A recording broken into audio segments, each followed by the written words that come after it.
Hold on one second. I'm going to live stream on YouTube. Okay, welcome to the Crazy Wisdom Podcast. My guest here is Paul Wang. He just described what he does as something really cool. Okay, welcome to the Crazy Wisdom Podcast. He describes he describes what he does as a mix between martial arts, medical acupuncture, and mysticism.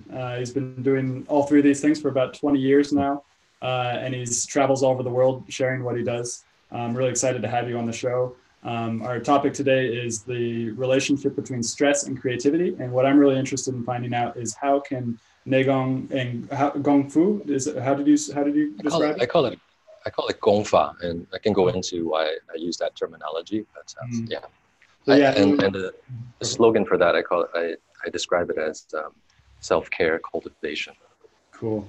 So I want to talk about how that can help us become less stressed and more creative. So welcome to the show. Thanks for being here.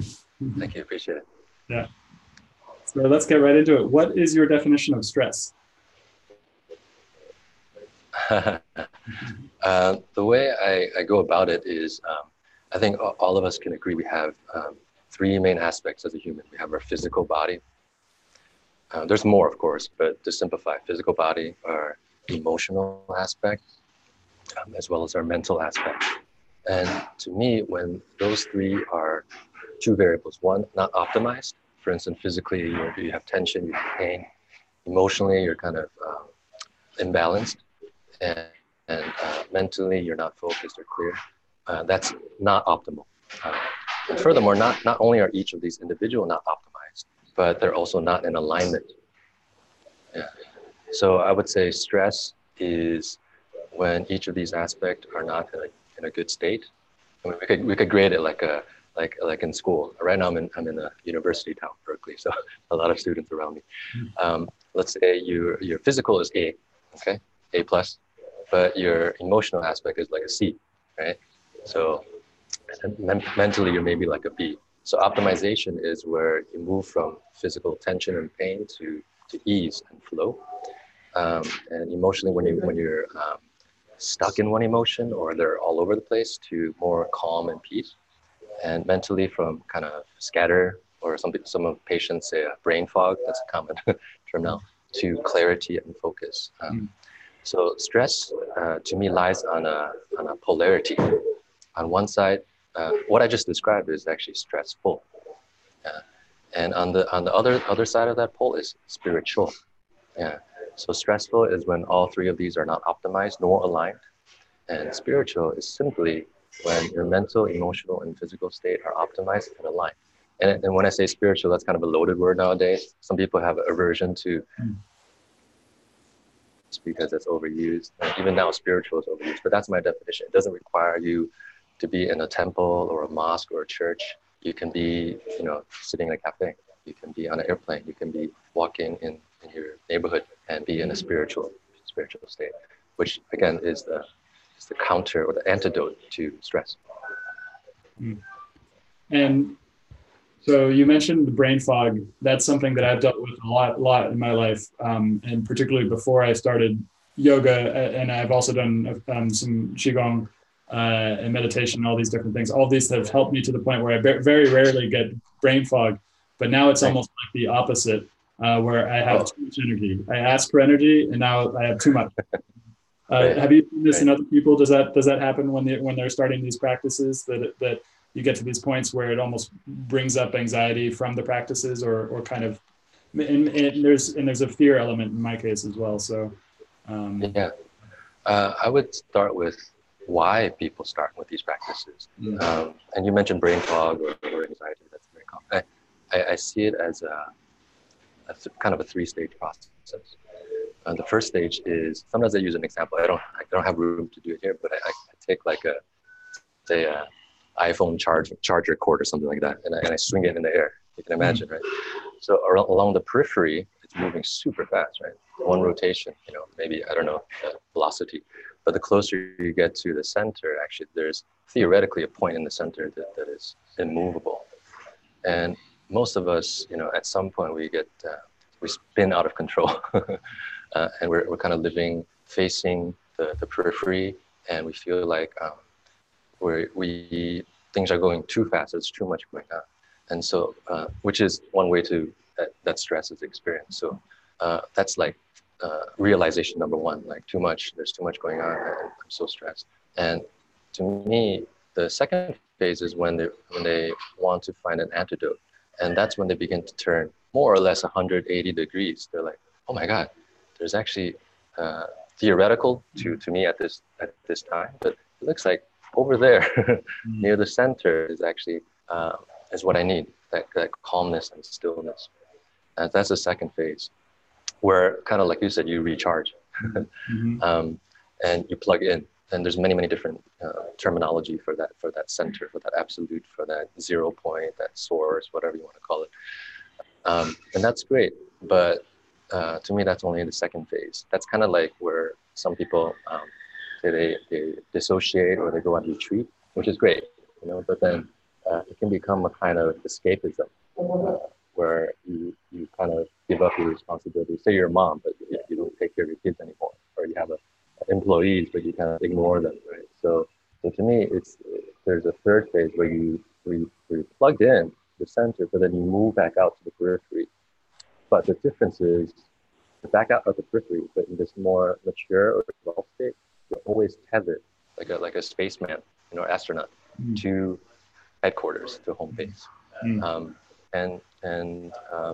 So I see it in that process. And what I use to plug in is what I call self-care cultivation. And because I come from a more Chinese medical background, I use the terminology gong and fa, which has particular meanings.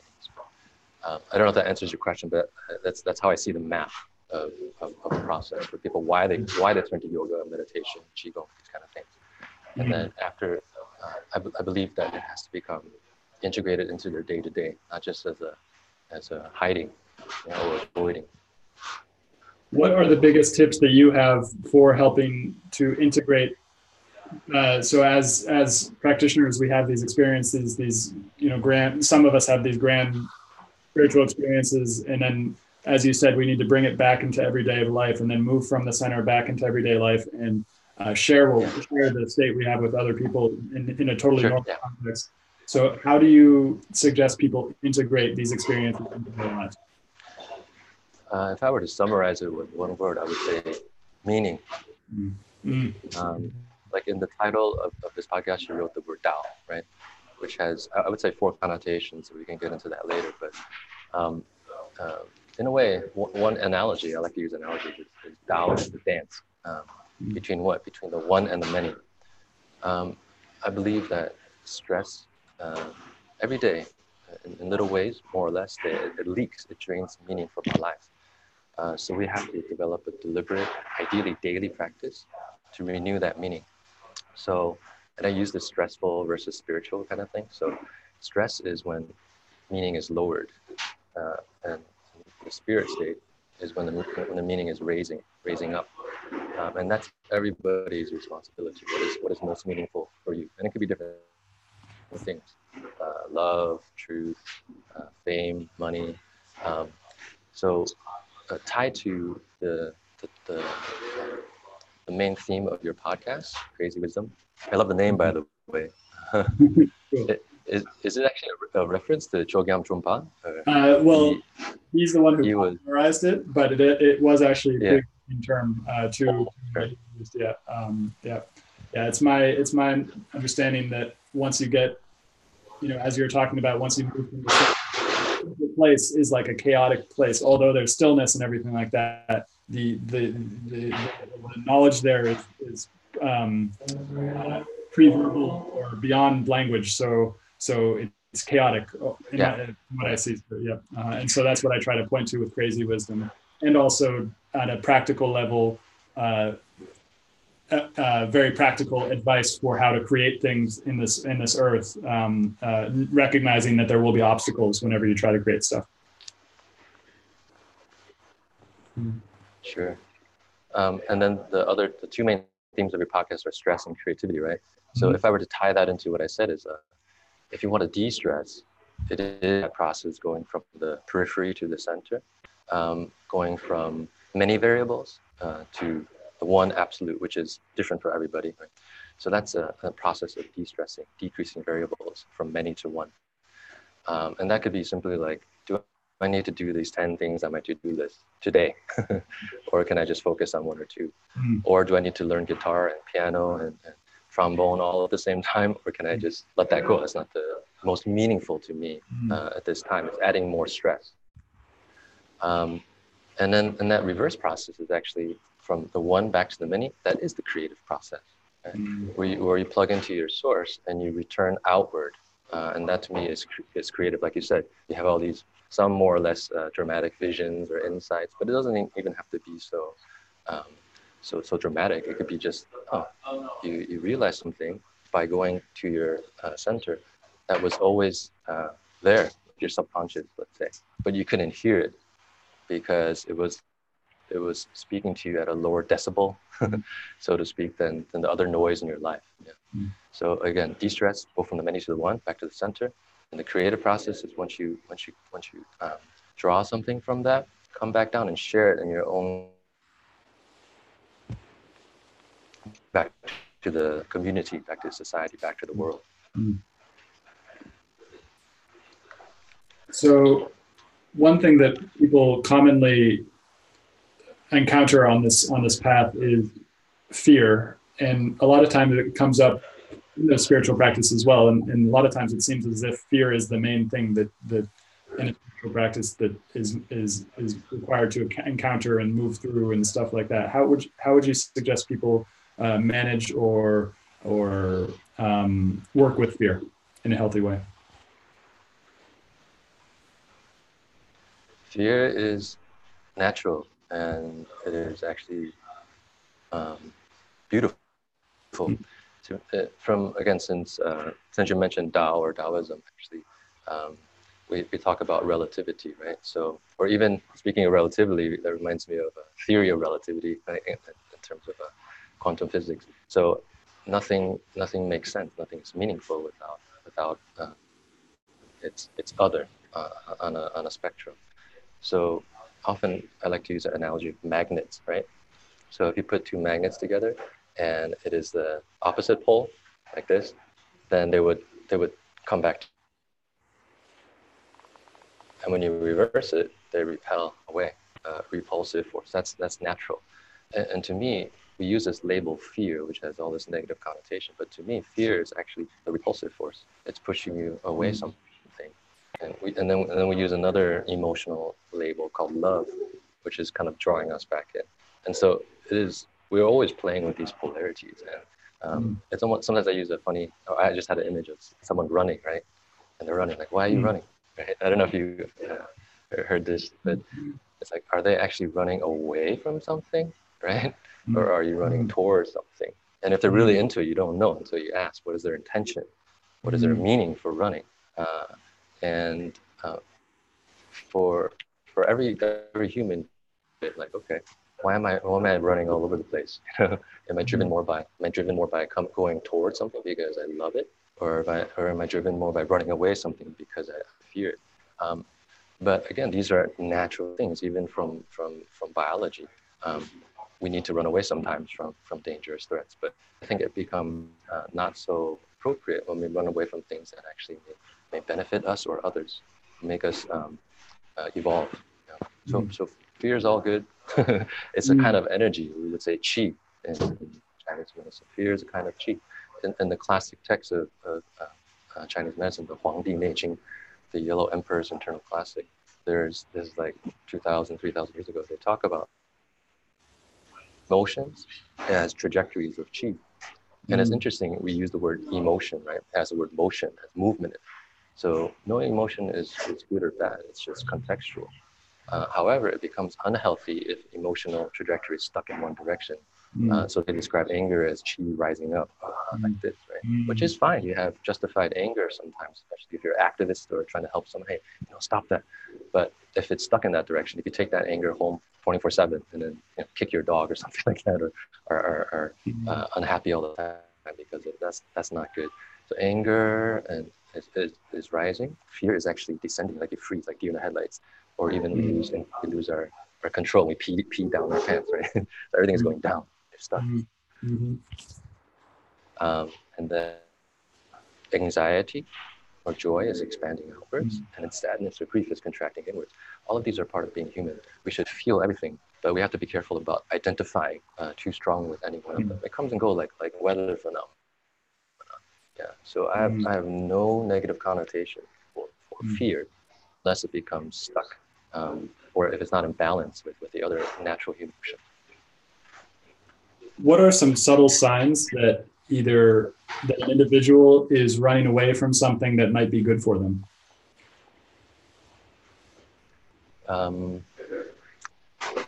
Sometimes it's hard because we do that because sometimes we're addicted to certain emotions. We're just used to running. Some people are addicted to the feeling of jealousy or the feeling of lack, and whenever they feel abundance, it's out of their comfort zone, so they snap back into lack, or whenever they feel belonging or love or trust, it feels unfamiliar, so they'll go back into jealousy or distrust. So this is, there's all these psychotherapy, spiritual paths to address this question. How do you distinguish? The only way is to go in. I cannot do it for you. I can help you find your meaning, but it's ultimately individual. So one thing I can say is, I would just ask them, why do you think you're running? And maybe let's have a seat. Let's pause for a moment. And then through inquiry, through turning inwards, you can begin to tease out. Maybe you ran in the past for a reason, as a defense mechanism, right? Otherwise you would have been killed, psychologically or physically. But at some point, it's like, the threat is gone. Why are you still engaging this? You can running is actually in this story meaningless, right? If you're running for no reason. In the beginning, you ran away from something because it would have killed you. After a while, the threat is gone. Why are you running? If you don't create a new meaning, then it's pointless. Unless you create a meaning. Oh, you know what? I was running away from something because of fear. I am gonna, as an individual, sovereign human, I can actually reframe this action by creating a new intention. Okay, I will confidence or success. I redefine that, or innovation. Yeah. It's every person's individual responsibility. As a teacher, I don't like to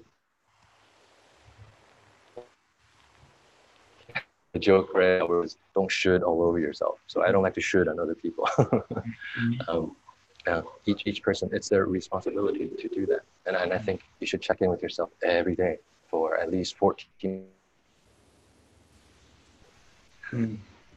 That's cool. So yeah, something you mentioned reminded me of something I've been working with my teacher a lot, which in my meditation teacher, which is that a lot of, as human beings, we have this amazing ability to look into the past and look into the future, things that don't exist. The past doesn't really exist, the future doesn't really exist, but they exist as concepts in our mind. And so we have this incredible ability, which also leads to a sort of trap as well, which is that we get stuck in these fantasy states that actually change the way we behave and act right now. For example, the way that I look at this computer screen is conditioned by everything in my past. The way that I talk is conditioned by the languages that I have. And so we oftentimes as human beings have these states, like you were saying, that don't really apply to what's going on currently right now, these conditions that are currently necessary, but we're reacting to things in the past, or we're reacting to things that might happen in the future. How does Qigong and these practices that you share, how do they help us become more able to work with what is currently up for us, or what is currently happening, rather than reacting to conditioned mind states? As we know, we have experience of results, right? And the results don't change unless we change our actions. But our actions are let's say, caused by or driven by our emotions, how we feel something to be. And then further up, we have our intention. Our intention actually, or our thoughts, affect our emotions. So if you want to change the results, you have to go not just trying to change your action, like New Year's resolution, I'm going to work out more or something. That's only at the action phase. Repeated action creates behavior. Repeated behavior creates habits. Some people are trying to change habits. That's way downstream. You have to go up one level at least to address the emotion, which over time becomes belief, which over time becomes conviction. However, if you don't address the E level, not just the Qi, that's why I don't like the word Qi Gong, because Qi is just at the emotional energy level. You have to train your E, attention, which over time it becomes crystallized as thought, and it becomes crystallized even furthermore as your mindset. So you have to work at all three of these phases if you want to change the result downstream. It's almost impossible actually to change the result if you don't address these other aspects. And simplest way is actually to use your breath, because breath is part of that Qi layer, which actually mitigates between your mind intention and your physical action. And plus, breath has this conscious, deliberate aspect, and also this subconscious aspect. And like you said about concepts, which kind of pull us to the past and to the future. The thing that can be an antidote to that is breathing, because we can only breathe in the moment.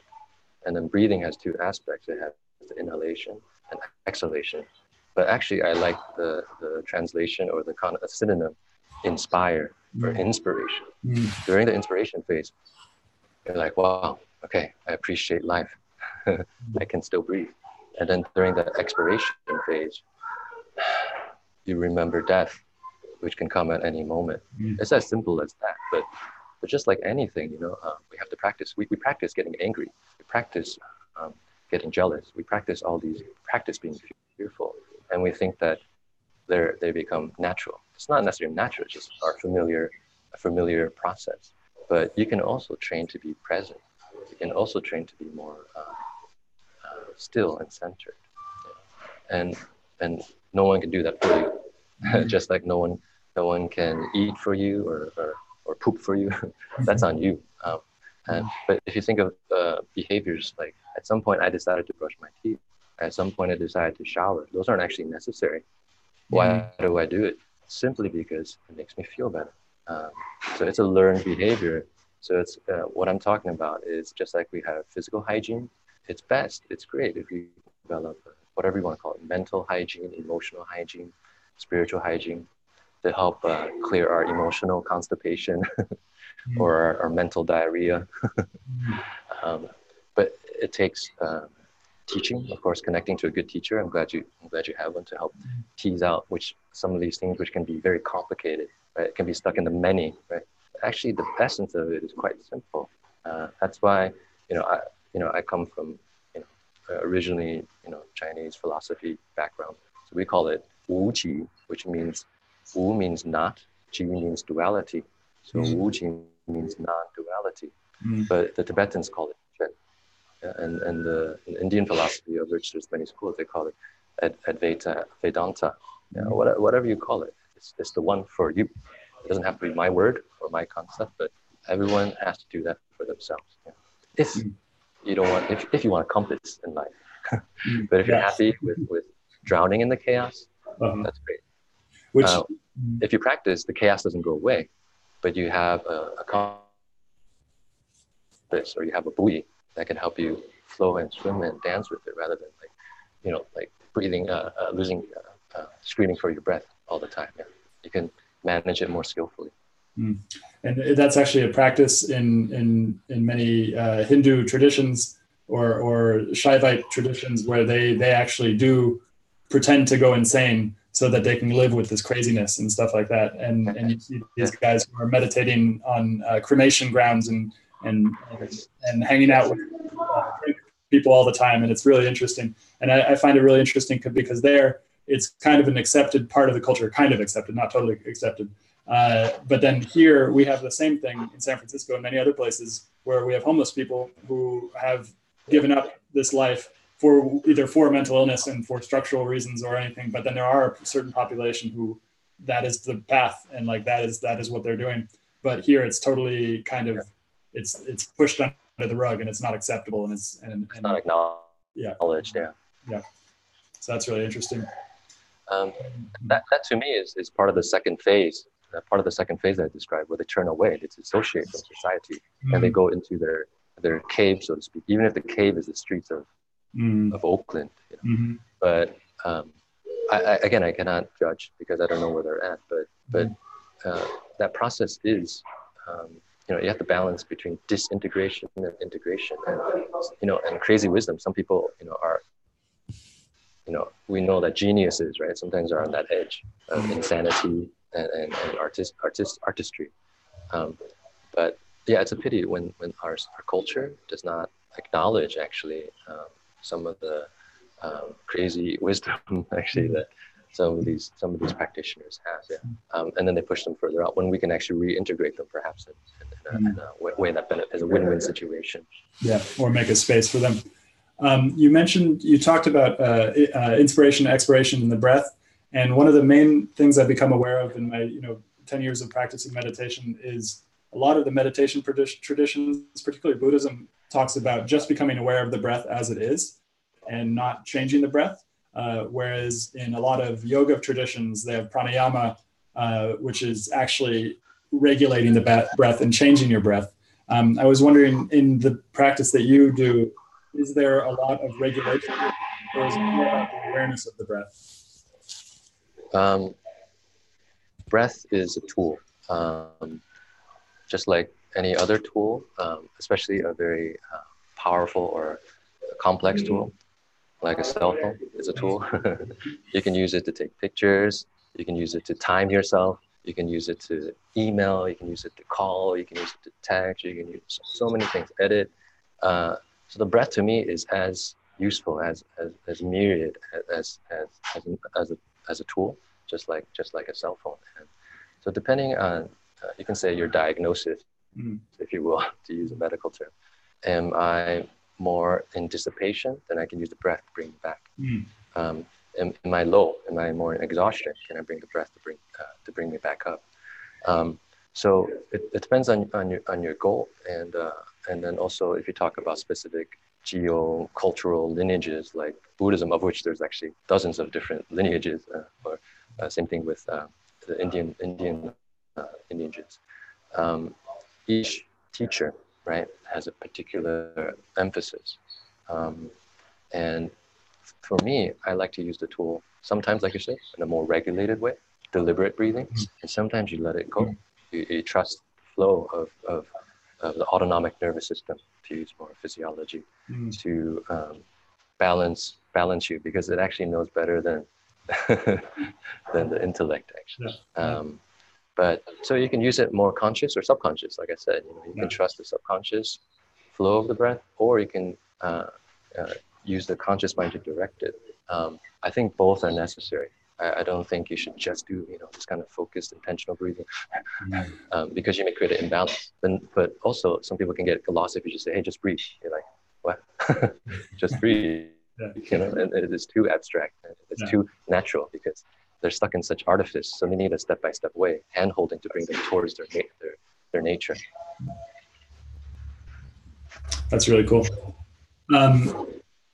So I want to start talking about what you are creating and what you're a little bit maybe about your history of why you're doing what you're doing. So maybe probably many of the people listening already probably know a little bit about what you're doing, but maybe for the listeners who will listen later, what you teach all around the world. Where are you? What are you doing there? What am I doing there? I don't know. No. So I don't have to go through my whole biography. You can go to my website, to talk about it. And I guess I'm shy to talk about every single thing, but let's say I'm grateful and thankful to connect to many different lineages of teachers over the last decades, and both, or not both, but among Chinese medical teachers. I have my call them sifus, or masters, and also among martial arts. I also have various teachers, and then the third category, which is, I use the word word mystical, which some people get scared about, but to me it just means being connected to the mystery of life, which there's so much unknown. Okay, so I don't necessarily mean in a too much of a specialized way. But I've also been in contact with teachers who are also very amazing, actually, in that aspect. So I have my core or heart teacher in each of these three fields, but also had the chance to study with over a dozen different teachers and world lineages. And at some point, actually, kind of like what I said, I was doing many things, and perhaps I was getting a little bit burnt out just because I was so curious, I had so much interest. So I realized there's two ways. One is either to get rid of stuff as a way of simplification. The other way, that's a quantitative way, get rid of stuff, which is all the rage now with these kind of, clearing out and donating clothes kind of way. But another way is a qualitative simplification, which is integration. So at some point I realized I was talking about the same thing, whether I was teaching martial arts to my students, or whether I was treating patients with Chinese medicine, or if I was in a more meditation, spiritual, mystical context, talking about life and death. Actually the same thing, just using different terminology like we talked about before, but it boils down to balance, it boils down to awareness. And so I began to more and more over the last years to integrate it more and more into kind of I hesitate with the word system, but at least a framework where people can connect to these teachings that come from different lineages in a simple and accessible way. What I did, actually, the process was I took everything I received and I looked at where they overlapped, because a lot of the differences are just stylistic or linguistic or cultural. So maybe 80% different, but that 20% in which they're all saying the same thing, that's what I focused on. And then I call it Gongfa.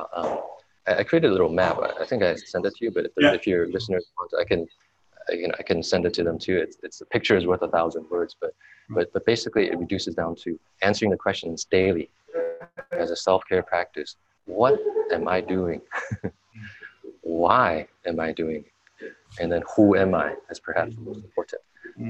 And the overlap of who you are and what you do, that is your power, that is your skill, that is your capacity, which in Chinese is called gong, your power. And where the what, the principles, like balance, overlap the what or the tool, that is the fa, that is the how. How do I employ the tool to express the principle? How do I use the practice to employ the theory? And then how do I embody the principles? That part I call de, which is your virtue, which is your value, which is your kind of integrity. So it sounds a bit complex, but it's just three variables that and how they intersect with each other. And the different practices, I start with 4, which are standing, and then 4 which are seated, 4 which are laying down, and then 4 which involve footwork or walking around. Because those are the main postures we have as a human: standing, sitting, laying down, and walking. Each one examines a different thing. For instance, the first Gongfa is centering, which we kind of already talked about. The second Gongfa is clearing, which is how to clear if you're stuck. The third Gongfa is actually charging, like your battery is low. How do you charge? And the fourth Gongfa, I call it communing, which is how to connect to your space. But a lot of it explores identity, because back to stress, each identity, sometimes we call it ego or our self-image, right? Or anyways, each one of these, of which we have dozens if you really analyze it. Like for me, male, Asian, son, brother, teacher, etc. Yeah. But each of those is like a layer of clothing, right? And some of us are walking around like 30 layers, which is exhausting. Yeah. So self-care cultivation is simply getting naked. And once you get, and then washing some of those clothes too. But then when you get naked, then you can redress, try on a different self. because otherwise we get stuck with all these layers. I don't even know which one I am anymore. Or some of these aren't even meaningful for me anymore, but I'm still wearing it. So self-care cultivation is a way to, one of the aspects is to clear all, examine all those things. Is it still meaningful for me to be, the macho guy? Let me check in with that. You know what? That's not meaningful for me anymore. Is it still meaningful for me to run away from that fear? You know what? No. Let me let go of that fearful identity. And the thing is, when you let that go, you get the credit back. You can use it for something that is more productive than just investing it in something in the past, or investing in something that hasn't even happened yet. So some people say, oh, self-care, that sounds good. That's all the rage now. But how?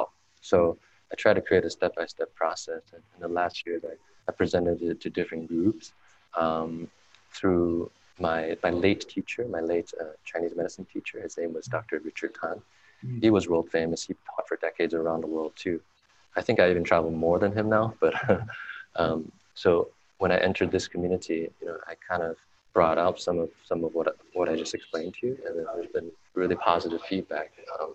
So I've just been kind of trying to explain it more and more in more and more accessible ways. And so I thank you actually for helping to bridge that. No, that was really cool. That was very accessible, very clear. Everything you said so far was very clear and really powerful. And so how did you end up in Haiti? I saw some pictures of you in Haiti. You were doing acupuncture for these kids in the hills, right? Yeah.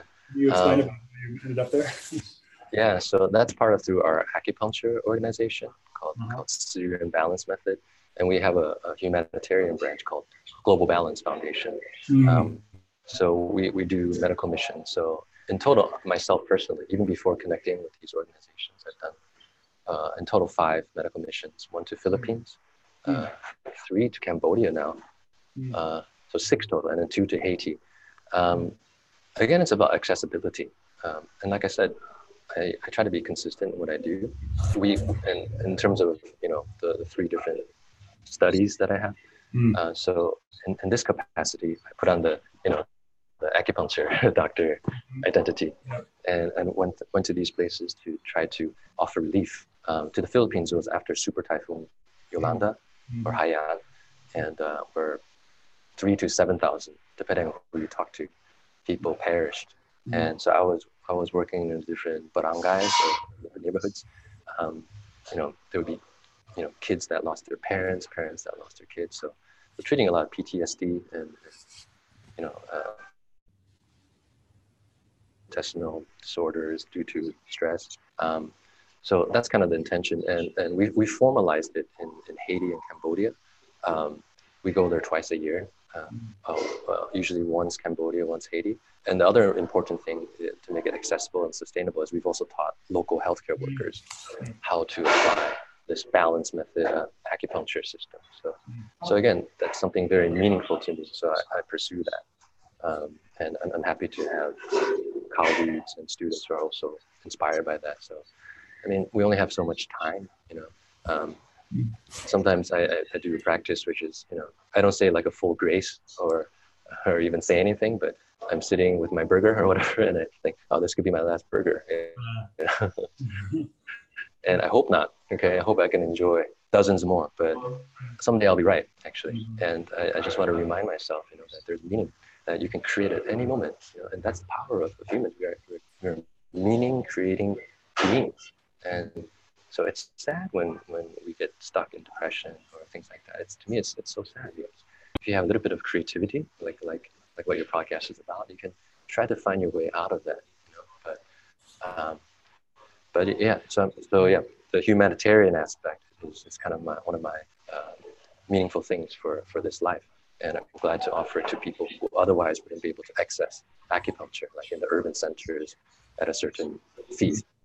So we go to that, and we train their people and communities, that are often ignored by their government, due to political, historical reasons, like Haiti and Cambodia, Khmer Rouge and Haiti with fighting against the colonial powers. So you mentioned something interesting that I want to follow up, particularly in terms of stress. You talked about going to the Philippines and helping people who have PTSD. And one of the main issues that I've become aware of for people like what you're doing who go and help other people with PTSD is then they kind of almost catch PTSD and have trauma through these experiences where like you go in and you have these heavy experiences where you're trying to help other people. And it's almost like you pick up on that. Did that happen to you? Have you seen it in other people? And do you have any suggestions for people to, because my understanding is that with this thing that happens with PTSD, the way that I deal with any strong emotion is I almost try to digest it. And the better I get at digesting experiences quickly, the less they stick in me. So that, it's, you just really feel the emotion totally through, because that's what it wants to be seen, it wants to be felt, and let it go, as opposed to it getting stuck. And that's what I feel PTSD is. What do you think? I love this question. It's so important. Because we are social animals, right? So we want to connect. And we would die actually in the past, right? If we were alone. I teach a lot of healthcare practitioners, and this is especially important for them because they deal with a lot of sick people. And people are complaining about shoulder, about their, their insomnia, etc. And in Chinese medicine, we call that sick qi, think qi, which is a kind of signal which goes through our mirror neuron system, which is kind of a neurobiology of empathy. So it's like when we say, I feel you, I really feel you, bro. There's a physiology, a neurophysiology to that. So yes, especially in disaster situations, it's pretty profound. So I would say I can answer your question in the way that I've already mentioned before. The three lineages that I've threaded together. The martial aspect teaches you, let's say the martial aspect, so self-care. Self-care has three aspects. One is from the martial tradition, that is self-protection. How not to let it in the first place, just like your immune system. You don't have to put up your fist. Like I fly in airplanes a lot, like hundreds of thousands of miles. I was just in 4 airplanes in the last 30 hours. Came from Lisbon. Tomorrow I fly to Switzerland and then to Athens. I protect myself, and I haven't gotten sick in a couple of years. And so how do you do that? That's part of the self-care practice. Number 2, from the medical tradition, that aspect of self-care we can say is self-healing. Okay, so the stuff came in. You weren't able to protect yourself. How do you heal yourself? And then the third part, the third part of self-care, which has to do with mysticism, is self-awareness. What is this self actually that is getting that we're trying to protect, that we're trying to heal? Who is this self? And that's where it gets very interesting. And that's the strategy I use all 3 of these. One way to say it is I have all these different roles that I play, and to me it's just like I like this jacket, but if I lose it, okay, it was nice, but I gotta let it go, right? I can maybe buy a new one or something like that. But I try not to take myself seriously. I realize that myself is actually empty. All it is roles that I play. The roles that I play, I take very seriously. I want to make sure my students understand the teaching. I want to make sure that my patients feel better. And however, I feel like I don't hold on to that when I go to sleep. Some people, they hold on to their stress, and then they cannot sleep. So in these kind of extreme emergency situations like natural disasters, every breath I try to reconnect to my center, and I treat people from there. So even though I'm at a part of this model where things are spinning out of control in these people's lives, whole villages swept away, and I could be swept away too. I'm engaging with them where they're at. I don't expect them to come to my mountain, into my cave, so to speak. I come down from the cave of my cultivation to the people, but I don't disconnect. I stay connected to them. And that allows you to, if it comes in, digest it better. Just like if you eat something, you don't digest it, right? That's part of it. And then in terms of emotion, that's the most powerful aspect of being human. That's why I translate the yi, qi, li, yi gong, qi gong, and li gong. Translate the qi part primarily as emotion. And we touched on it earlier. Emotions are absolutely human. They're meant to be felt. Like I'll start crying when I'm talking to a kid or something like that. But part of me is completely still. Part of me is not identified with it. I'm fully engaged with them emotionally. I'm feeling the wave resonating, but part of me is at the center, unmoved, totally silent, totally in the dark, still. Yeah. And that may sound a little bit inhuman in a way, like, but I really feel people. My sensitivity of feeling has gotten more since practicing. But I also remember that's only part. My emotional side is only part of me. Some people who are emotional people, they'll be like, "How can you say that?" You know, like, because what their life is, what their self is. I am so angry. I am so afraid. So the I am is the most powerful statement that you can say as a human being. So I practice. It's a bit semantic, but semantics are powerful. I practice saying, I feel sad.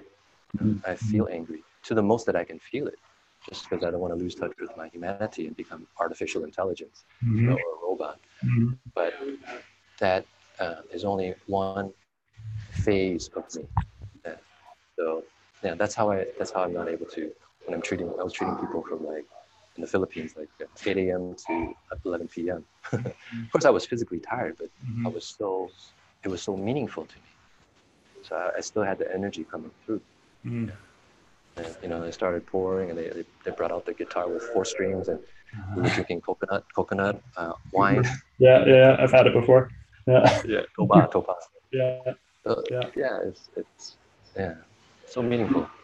You explained the sense of self very well, and I've been studying a lot of tantric non-dualism, which talks about this very thing that you said, which is we usually take on the role, and so we go from I am angry, and we go to that whole thing, I am angry, and we encompass that whole thing. And what they talk about in tantric non-dualism is go back to I am, and then I, that sense of I-ness. Because that sense of I-ness, if you look at it and you ask, what is that?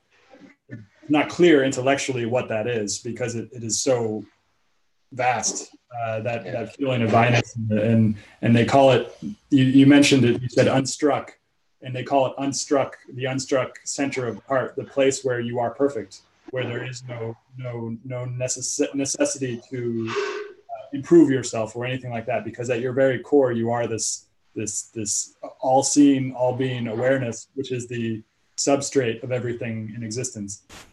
So I think you said that really beautifully, and this is something interesting, because that's, you come from a very different lineage than what I've just been talking about, but it all just, it all it's the same thing. All the lineages merge at some point. Because there's always 3, right? There's, if you say I am angry, that's even literally 3 words. It's the observer, right? And the observed, and the observing, the process of observing the 3. And most people, we say it so quickly, I'm angry, without realizing that, whoa, there's actually a lot going on there. If you say it all the time, it becomes a mantra. It becomes your reality, actually. You say it into life. So we have to go from the 3rd, which is anger, back to the 2nd, which is, what is this am? What is this being? Beingness. And then the first thing is, what is the I, which is 1. So 3, 2, 1. And then even sometimes go to the 0, where the 1 actually emerged from.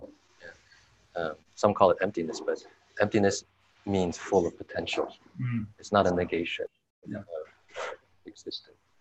So we have to empty ourselves sometimes of all this, all these identities, and do a little inventory. I give it often as another funny, and I think it's funny analogy. Is like, you have a fridge, right? And you go grocery shopping, and you open the fridge, like, oh my God, I don't have any space, but I'm like, move fresh groceries. And you're like, okay, what do? You start going in, and pull out this milk carton that says March, 20th, 2008. Like, holy shit, what is it? What is that? So, it's taking up space, throw it out. But if you don't do this inventory, spring cleaning enough, then you have stuff in there for weeks, months, years, decades ago that you don't even know is taking up space. And so every day, a daily self-care practice So again, I say 14.4 minutes because that's 1% of your day.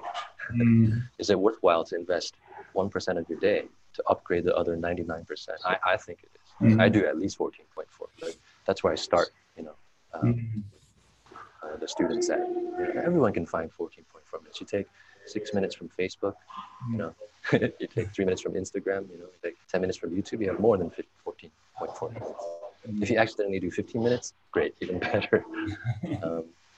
But yeah, it's actually all quite simple. And like you said, at the root of it, the essence of it, it's same, regardless of ethnicity, nationality, time, space, all the same.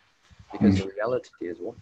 So we just have different, it's just like music, you have those 88 keys, on the piano, but they're still coming up with new songs. Right? But it's just one instrument, and what we're talking about is the instrument of this three-dimensional, whatever, plus time, reality. How we play it, how we can become virtuosos at it is individual. And it's great to have people like you to expose those who are a bit lost to these kind of concepts and practices that hopefully can help. This has been such a great conversation. I'm really enjoying it, but we've probably only got a couple minutes left. I usually ask this question at the end. What is one book, article, or concept or idea that you've come across in the last month that's been really helpful for you, either to become more creative or less stressed?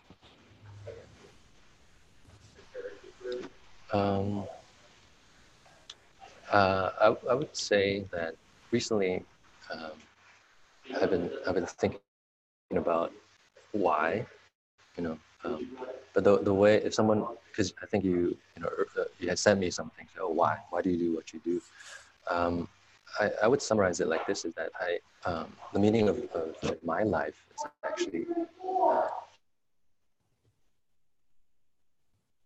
other people cultivate meaning, and it sounds a bit abstract. But that's a concept that I use, or a philosophy that I use. It's like I don't want it to be about me because I know what's meaningful for me. Asking questions, through throwing out ideas. I would love everyone, after interaction with me, I'm not always successful, of course, but at least it's my intention. If we spend an hour together or even 5 minutes, like I'll talk to the person next to me. I mean, that's like 13 hours together, but maybe we only talk for a few minutes. But out of this connection, with another being, in this lifetime that is, I mean, what are a few years or decades, and I could go, I don't know, something could happen. This would be the last conversation I have, but that it inspires something.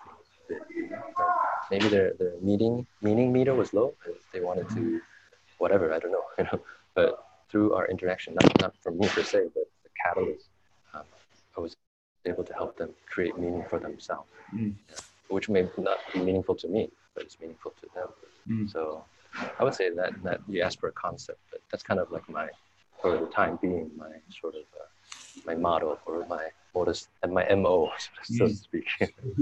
That's beautiful. It's satisfying for me to help others, create more meaning in their life. So how can people find you and your work to find out more about you, or maybe connect with you and ask you questions? Online. I'm scared. I'm just joking because I'm so busy, but yeah, feel free if you guys have some questions. Or just to find out, like, information on your website or something like that. To find out more. Because I need time for my self-care cultivation every day. But I'll try to get back to your emails or text or social media. But I would say my website is Dao Center, DAO, center.com. I'm also on Instagram and Facebook. If you search for Instagram, I think it's Sifu Paul Wang, because there was more for my martial arts. So SIFU PAEULWANG. And then on Facebook, it's, if you search for Paul C. Wen. I'm sure there's more than one, but if you're lucky, you can find me. Then we can connect that way. Yeah. Well, thank you so much for coming on the show. It's been like a total honor, and I really love what you're doing, and I hope you can continue doing it in health. So thank you so much. Yeah. Thank you. I really appreciate you taking the time to have this conversation with me. So yeah, keep in touch and Cool. see you sometime, maybe in person sometime. Yeah, maybe in the East Bay in Berkeley. Yeah. And Yeah. Yeah. Cool. And thank you to the listeners. Sure, yeah. I want to thank also your yeah, exactly. Yeah, I would like to thank the audience as well for taking time out of the day to connect with us. Yeah. Cool. And the show is Crazy Wisdom. Hope you guys if you liked what we talked about. Find us on iTunes and subscribe. Thank you guys so much. Have a great day.